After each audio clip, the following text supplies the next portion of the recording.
What's up, beautiful people? I'm Erin, and this is Erin on Demand. And today we are going to talk about how to create a killer social media strategy that is stress free. Okay. There are so many questions surrounding creating a social media strategy, especially as more platforms are coming and emerging. So, some of the questions you may have are, which platform should I be on? Should I be on multiple? Should I just focus on one? Do I niche or do I create content that just vibes with me, that I just love? Long form or short form? How frequently should I be posting? Should I post educational content or relatable content? Should I be scheduling content or posting when I feel like it? Woo chow. Okay, there are so many questions and there is so much advice swirling around the internet, and this video is really, I'm hoping that it takes the pressure off, because there are going to be so many different answers that you hear from different people based on what has worked for them. And the whole idea of this is to find what works for you. The goal is for social media to not stress you out and to be a creative outlet and to also generate income, because let's be real, we all want to make some money. So let's get into the nitty gritty. I'm going to try to make this video as compact as possible, and then if you want me to expand on any of these parts, then I can make separate videos out of those questions that you may have. So let's get into it. First things first, should I be on all platforms or only one? Now, here's my advice. I think you should focus on one, but have a presence on multiple. And by that, I mean, put most of your energy. If you could put 85% of your energy into growing one of your platforms, and then the other 15% to maintain a presence on the other platforms. This could look like repurposing. This could look like quick and easy content that just helps that platform stay alive.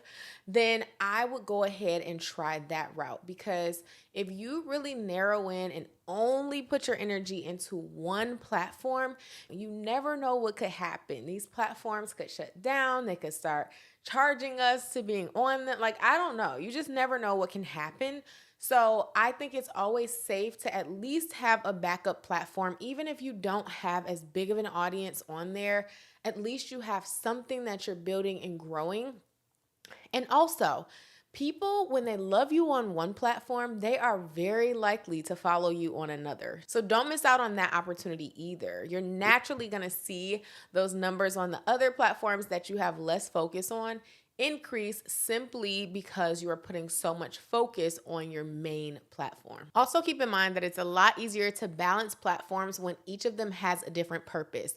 So for example, if you have a YouTube channel and you really focus on business on your YouTube channel, but then your Instagram, you have personal tips and more of your health and wellness journey there, but you're still sprinkling in some of that business. And then on your TikTok, maybe you have very casual talking head advice giving videos. Maybe you only do Q&As on TikTok.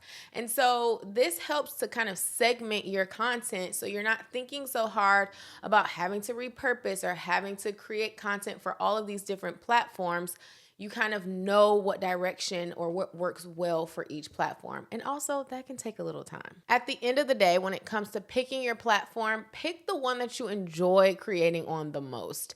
Honestly, you're only going to create if you enjoy creating. And so you can grow really fast on YouTube. You can grow really fast on Instagram. You can grow really fast on TikTok. It kind of just depends on which platform makes the most sense for you. So I recommend kind of experimenting on all of them and then seeing what sticks for you. Okay, next thing to think about is, do I niche or do I create content that I love? Now, first I want you to think about the type of person that you are and the long-term goal of you creating content. Will you get tired of posting the same type of content in the same niche? Is there variety within this niche, or will you feel like a broken record? You have to answer these questions for yourself so that you can really understand if niching is or isn't for you. Now, there are some benefits to niching. A lot of times, if you have a video that takes off and it is within a specific niche, then you can really narrow in on that and create more videos like that. And your channel or your socials will likely grow very quickly. The only issue with niching is that it can feel so confining. And as years go by, if you don't want to continue to talk about that, or if the thing that blew up for you is now no longer as trendy or as buzzy, or people aren't consuming content about that as much anymore, it can be really hard to kind of dig yourself out of that and pivot. So I think it's really important to have some type of focal point with your content, but not overdo it to where you have no variety and you feel very, very, very confined. I always say focusing on growth instead of focusing on good content can really leave you feeling bored. So this is why I recommend layering. It's a technique that I've kind of coined as a way to kind of merge the two, where you're creating content that you love, but you're also creating it with some type of focal point. So I implement this a lot on my channel where I'm layering in different things. So business and social media or creator economy is like the foundation of my channel. That is where you're going to get a bulk of my content. But in that, I'm layering in vlogs where you see my family, where you see me getting dressed. I also like to, be cute. So fashion and beauty is not so far-fetched from my content. I love good music, so that is something that we fold into the vlogs. There are different ways that you can fold in parts of yourself into your content where it's still on brand and aligned, but it doesn't leave you feeling so restricted. So I have a whole YouTube playbook where we explain the layering technique and how to really narrow in on your layers so that you can grow and you can enjoy the content that you're creating. Now, the big question is, should I focus on long form or short form content? And the answer is you need to focus on whichever one fits into your lifestyle the best and whichever you have the best skill set in. So it's kind of a twofold. But whatever fits best into your life. So if you are, I always use this example, a mom on the go and you have 15 minutes in the carpool line, what can you do with that 15 minutes? This might be popping up your phone, getting a little car mount while you're sitting there and talking to the camera, maybe answering some questions or doing some quick little witty storytelling things about you and your kids or whatever your niche is about. But on the flip side of that, what are your skill sets? So if you are not skilled in popping up your camera and telling a quick story, maybe you're extremely long-winded or you have to do a gajillion takes, or you prefer more of a vlog style content because you're really great at editing and shooting and you have a bit more creativity and that's more of your skill set, then you have to follow what skills make the most sense for your content and also what your lifestyle actually allows for. So here's the difference. With short form, you have to be able to tell a story very quickly. You do not have time to be prefacing and doing all of adding these extra details and things in. Short form is about getting the storyline across very fast. With long form, you have to know how to keep people watching and be very engaging throughout the entire piece of content. So they are a little bit different, whereas short form, you need to hook them fast. Long form, you need to hook them and keep them for a long time. Now, if you are a long form person and you really want to take YouTube specifically seriously, my YouTube playbook goes through so many things like how to create your channel vibe, which types of thumbnails you should be creating to get people to click on your videos. So finding that thumbnail style, and also how to outline your video so that you do maintain that engagement throughout the entire video. Okay, so now is the part where we discuss what type of content you should create. Should it be educational or should it be relatable? And my answer is both. If you can strike a really good balance with both of these types of content, you are winning, because educational tends to be more SEO friendly, while relatable tends to be a lot more shareable. So you're gonna get that search engine content and you're gonna get that shareable content that people can really relate to. Now, I have found that both of them work really well on all platforms. So if you want to sprinkle in vlogs and do educational content on YouTube, if you want to sprinkle in some cute little fun skits or some witty little, I don't know, quick jokes on Instagram as you also create that content that's also very educational and save friendly. These are all very important tactics to mesh together into your social media strategy. Falling in one or the other, it it works, but it's really great if you can strike a balance with both. Remember, educational content is probably content that's going to get people onto your page, especially if you're somebody who's trying to promote your business, your products. Maybe not necessarily if you're only trying to be an influencer, but that relatable content is going to help them stay. It's going to help them build connection to you. It's going to make them pick you over someone else if they're selling the same type of product or having the same type of workshop. Okay, so you know what type of content you should be creating. Now, how frequently should I be posting? And should I schedule this content? Let's get into it. When it comes to how frequently you should be posting, I always say post as frequently as your quality can remain the same.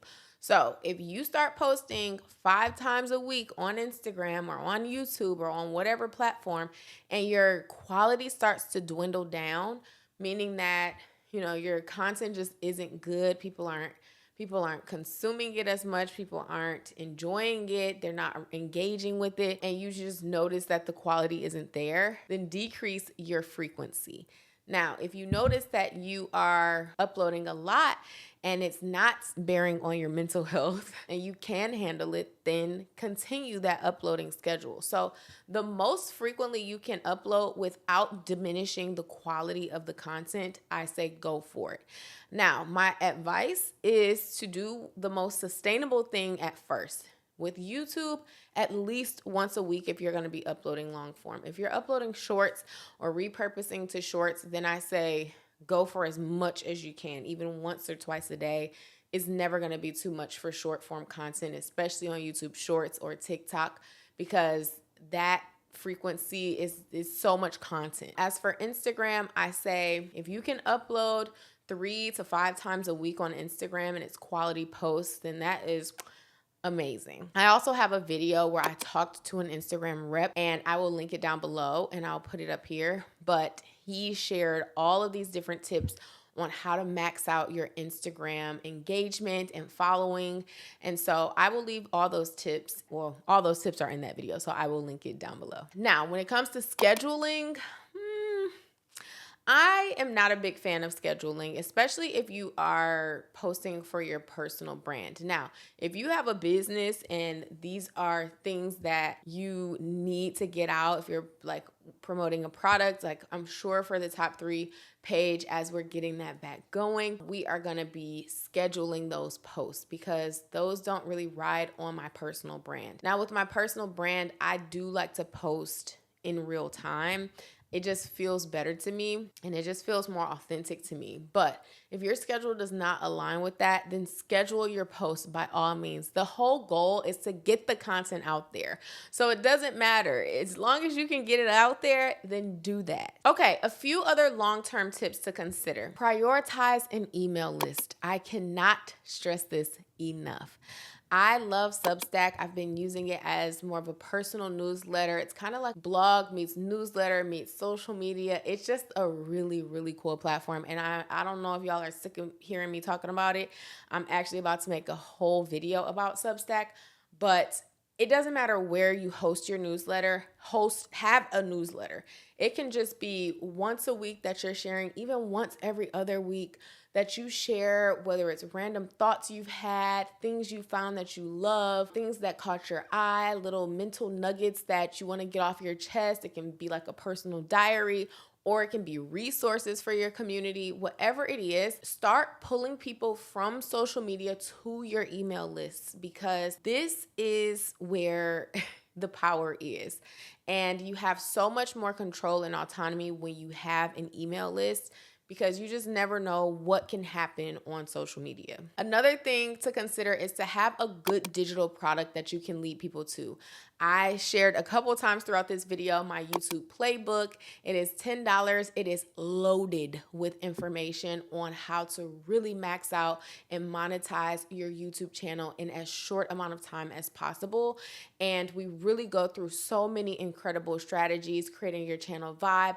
I have gear lists, like different gear packs that you can purchase linked in there, so you don't have to do the research or figure out which camera should go with which lens, should go with which mic. I also have things to help you navigate your channel vision, your ideal subscriber. So it's just loaded. And this is really important because if you want to start making money from social media immediately and not necessarily depending on brand deals or bonuses or, things like that, you can have your own digital product that you are pushing people to purchase. And then lastly, promote your other platforms on your main platform.